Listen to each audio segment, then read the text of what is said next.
मुझे पहचाना? मैं वसीम मीरकर, वही लड़का जिसके ऊपर कई इल्ज़ामात लगाए गए। सोचा आज सच्चाई से रूबरू करवा दूँ, इसलिए ये वीडियो बना रहा हूँ। तो चलो शुरू करते हैं। जब सारी दुनिया कोरोना से लड़ रही थी, हम अपने देश में किसी की खातिरदारी करने में मगन थे। सारी चेतावनियों से दूर अपने साधारण जीवन को जी रहे थे। आखिरकार कोरोना ने महाराष्ट्र में दस्तक दे ही दी और कई लोगों को चपेट में ले लिया। आखिरकार 24 मार्च को संपूर्ण लॉकडाउन महाराष्ट्र में लगा दिया गया। सारी दुकानें, मार्केट, मॉल सब कुछ बंद कर दिया गया। ट्रैवल वाली सुविधाएं, बस, ट्रेन, लोकल ट्रेन सबको बंद करने का फैसला लिया गया। यानी मुंबई की लाइफलाइन को कहीं ना कहीं फुल स्टॉप लगा दिया गया। अब सड़कें वीरान हो गई थी। पुलिस की मदद लेकर लॉकडाउन को सफल बनाने की कवायद शुरू की गई। कई बार लोगों को बिना वजह बाहर आने की सज़ा डंडे खाकर चुकानी पड़ी। पुलिस भी मजबूर थी देश को कोरोना से जो बचाना था। अपने ही लोगों पर डंडा बरसाना ये काफ़ी दर्दनाक था, पर पुलिस भी मजबूर थी। कुछ दिन बीते, लोगों का पैसा, खाना सब खत्म होने की कगार पे था और दुकान से भी माल ख़त्म हो रहा था। इन सब में कोई ज़्यादा प्रभावित था तो वो मज़दूर वर्ग था। कई स्टेट से लोग मुंबई में, महाराष्ट्र में मज़दूरी करने आते थे और मज़दूरी कर कर पेट पालते थे। अब उनके पास ना कोई मदद थी और ना कोई खाना था। मुझे मेरे आसपास रहने वाले मज़दूर वर्ग के लोगों की चिंता सताने लगी। रहा नहीं गया, आखिर कुछ मुट्ठी पर दोस्त के साथ मिलकर कुछ करने की ठान ली और कोरोना की मुसीबत में बाहर आने का तय कर लिया। इसके सिवा कोई विकल्प नहीं था हमारे पास। हम अपने देश के मज़दूरों को, दोस्तों को, गरीबों को ऐसे भूखा नहीं देख सकते थे। इस वक्त घर में बैठना ठीक नहीं लगा। ऐसा लग रहा था कि घर बैठने से अच्छा है कि गरीबों की सेवा में दम निकल जाए। फिर भी हमने सरकार की बनाए हुए सारे रूल्स को फॉलो किया और हमारा काम शुरू कर दिया। हमने सबसे पहले इंस्टाग्राम, फेसबुक के माध्यम से पॉलिटिक्स के लोगों को कांटेक्ट करना शुरू कर दिया, पर किसी का कोई रिप्लाई नहीं आया, कोई मदद नहीं आई। हम टूट चुके थे, लेकिन हिम्मत नहीं हारी। शायद हम उनके लिए एक वोटर से ज़्यादा कुछ नहीं थे, इसलिए उन्होंने कभी हमें जवाब देने की भी कोशिश नहीं की। हिम्मत नहीं हारी क्योंकि कुछ करने का जज्बा था। खुद के बचाए हुए पैसों से हमने थोड़ी थोड़ी कर कर मदद करना शुरू कर दिया। शायद डूबते हुए को तिनके का सहारा ही काफ़ी होता है। हम बिना हारे आगे बढ़ते गए। एक बार हमने सोचा शायद स्थानीय कॉरपोरेटर से बात कर कर कुछ बात बने। हमने उनको कांटेक्ट करने की कोशिश की, पर हम नए थे, हमें नहीं पता था कि हम उनसे कैसे बात करें। उन दिनों में पुष्पा कोहली मैडम के बेटे मंदार कोहली, जो हमारे दोस्त हुआ करते थे, हमने डायरेक्ट उन्हें फेसबुक पे मैसेज किया और कहा कि हमारे यहाँ मज़दूर वर्ग के कई ऐसे लोग हैं और गरीब लोग हैं जिनको खाना नसीब नहीं हो रहा, उनका राशन ख़त्म हो चुका है, तो आप हमें मदद करोगे? सच मानो जैसे हमारा प्रयास रंग लाया और मंदार कोहली जी ने पहले ही दिन में 70 पैकेट देने की बात की और दूसरे दिन से ही 70 पैकेट्स मिलने लगे और हम 70 लोगों के पास पहुंचने लगे। पर लोग बहुत ज़्यादा थे और पैकेट्स बहुत कम। तो हमने सोचा कि क्यों ना हम किसी एनजीओ से बात करें। तो हमने एक सैफ नाम की एनजीओ से बात की और सैफ एनजीओ ने मानो इस तरह से हमारी मदद की है कि हम उसका जितना शुक्र करें उतना कम है।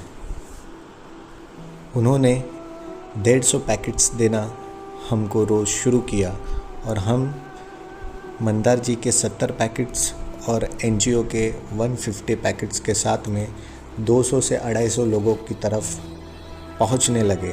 हमारा एम था कि ज़्यादा से ज़्यादा लोगों की तरफ पहुँचे और उनकी मदद करें ताकि हम किसी को भी भूखा ना सोने दें। उस बीच एक दिल दहलाने वाला वीडियो मेरे सामने व्हाट्सएप पे आया, जिसमें कुछ मज़दूर लोग रोकर मदद मांग रहे थे कि उनके पास राशन ख़त्म हो चुका है, वो भूखे हैं और वो बहुत रो रहे थे। फिर सोचा कि क्यों ना हम वीडियो बनाकर कुछ लोगों तक पहुँचे और उनसे राशन की मांग करें, मदद के लिए हाथ फैलाए। इससे पहले मैंने ये काम कभी नहीं किया था। मेरी ज़िंदगी में मैंने किसी के सामने हाथ नहीं फैलाए थे, लेकिन अब मैं अपना सर झुकाने के लिए भी तैयार था। ईश्वर, अल्लाह, भगवान सब ने मेरा सर झुकने नहीं दिया। मेरे दोस्त, मेरे भाई बहन सब ने एक दिल खोल कर डोनेशन किया और मुझे मदद की। हमने अपने पैसे डालकर और उनके पैसे जमा कर राशन खरीदना शुरू कर दिया और उन तक पहुंचने लगे। सुबह हम पैकेट्स लेकर उनके घर तक पहुंचते और दोपहर को स्टेप वाइज हम उनको राशन बांटते। थोड़ा ही सही, लेकिन देना बहुत ज़रूरी था। उसी बीच कई लोग सामान उठाकर रातों को निकलकर चलते चलते अपने गांव जाने लगे। इस वक्त को कभी नहीं भुलाया जा सकता। कैसे लोग एक्सीडेंट में मारे गए, कोई चलते चलते ही अपना जीवन को समाप्त कर लिया। हमें बुरा लग रहा था, इसलिए हमने इस टॉपिक को लेकर पुष्पा कोहली जी से बात की, उन्हें मदद करने के लिए कहा और सच मानो पहले ही आवाज़ में उन्होंने हमें कहा कि मैं मदद करने के लिए तैयार हूँ। उन्होंने फॉर्म के माध्यम से एक स्टेट से यानी मुंबई से उनके स्टेट पर भेजने के लिए फॉर्म भरवाने शुरू कर दिए और कई कैंप्स लगवाए। हम खुद वहाँ थे, हम भी फॉर्म भर कर मदद कर रहे थे और मेडिकल टेस्ट करवा रहे थे। पर कहते हैं ना कि मजबूरी का फ़ायदा उठाने वाले बहुत लोग थे। किसी ने उस फॉर्म के लिए गरीबों से 100-200 रुपये रेटे, तो किसी डॉक्टर ने 200 से 400 रुपये मेडिकल टेस्ट के लिए लेना शुरू कर दिया। जब ये बात हमने पुष्पा कोहली मैडम जी को बताई तो उन्होंने खुद डॉक्टर से बात कर 50 रुपये में टेस्ट करवाने की बात कही और डॉक्टर राज़ी हो गए और फॉर्म खुद के ऑफिस में से फ्री में बांटने लगी। और जब भी कैंप लगते तो कुछ लोग सोशल डिस्टेंसिंग का रूल्स तोड़ते और बीच बीच में पुलिस वाले हमें भी डंडा मारते। हम पीछे नहीं हटे, हमने हर वर्ग के लोगों की मदद की। हमने ज़ात नहीं पूछी, हमने किसी से धर्म नहीं पूछा। हमारे लिए वो सिर्फ इंसान थे जिनको मदद करना हमारा कर्तव्य था। और इस मदद में सबसे बड़ा हाथ किसी का था तो वो पुष्पा कोहली मैडम का था। बहुत लोग ट्रेन से गांव चले गए मुंबई को सलाम करते करते, क्योंकि कोरोना के इस काल में महाराष्ट्र सरकार ने भी बहुत मदद की थी उनकी। आगे और हालत बिगड़ी, वडाला की हालत बद से बदतर होने लगी। हम रेड जोन में आ गए थे। धारावी के बाद में कोई था तो वो वडाला था। बुरा पल था वो हमारे लिए। एक चैलेंज था खुद को बचा के लोगों की मदद करना। इन सब में हमने तय किया कि हम पुष्पा कोहली जी के साथ में ही काम करेंगे, उनकी मदद से ही आगे बढ़ेंगे, क्योंकि पुष्पा कोहली जी ही एक ऐसी लेडी थी जो कोरोना काल में निडर होकर अपने वार्ड में काम कर रही थी और खुद के वार्ड में 181 में गली गली घूमकर लोगों से पूछ रही थी, मदद कर रही थी। वो सच में अपने कामों में बहुत मगन थी। उन्होंने रेड जोन के बाद दिन में 2 बार हर एक टॉयलेट में सैनिटाइज करना शुरू कर दिया, साफ़ सफाई पे बहुत ज़ोर दिया और नाले सफाई करवा ली। कोरोना के बारे में बात करनी शुरू की और अपने हॉस्पिटल से कुछ सेविकाओं को लेकर उन्होंने कोरोना के बारे में लोगों को समझाना शुरू कर दिया। वो रोज़ 4,500 पैकेट्स के साथ में अपने वार्ड में लोगों तक पहुंच रही थी। फॉगिंग शुरू कर दी।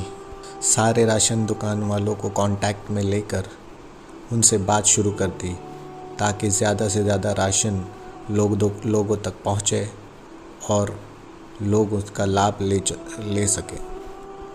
मेहनत रंग लाई। कुछ ही दिनों में हम रेड जोन से बाहर आ गए, थैंक्स टू पुष्पा कोहली। आप ही वो थी जो कोरोना के पहले दिन से हमारे साथ मदद के लिए आगे आई और हमें बहुत मदद की। हम आपको कभी नहीं छोड़ सकते। अगर हमारे लिए कोई कोविड योद्धा है तो वो आप हो। थैंक्स टू सेफ NGO जिसने हमारी बहुत मदद की और बहुत ऐसे दोस्त थे जिन्होंने हमें रोज़ खाने के लिए 150 पैकेट्स दिए। ये सच में एक बहुत बड़ी मदद थी वडाला वासियों के लिए। और शुक्रिया मेरे दोस्तों, मेरे भाइयों को, मेरे बहनों को और उन लोगों को जिन्होंने बिना नाम बताए मुझ पर भरोसा कर डोनेशन किया और उस डोनेशन की वजह से कई लोगों के हम घर तक पहुँचे। ये आपके बिना मुश्किल था। बस यही वो सच्चाई थी जो आपके सामने लानी थी, क्योंकि इस दौर में हमारे साथ जब कोई नहीं था तो आप थे और ऐसे ही आप हमें मदद करते रहिए ताकि हम और लोगों तक पहुँचे और काम ना रुके। जय हिंद, जय महाराष्ट्र।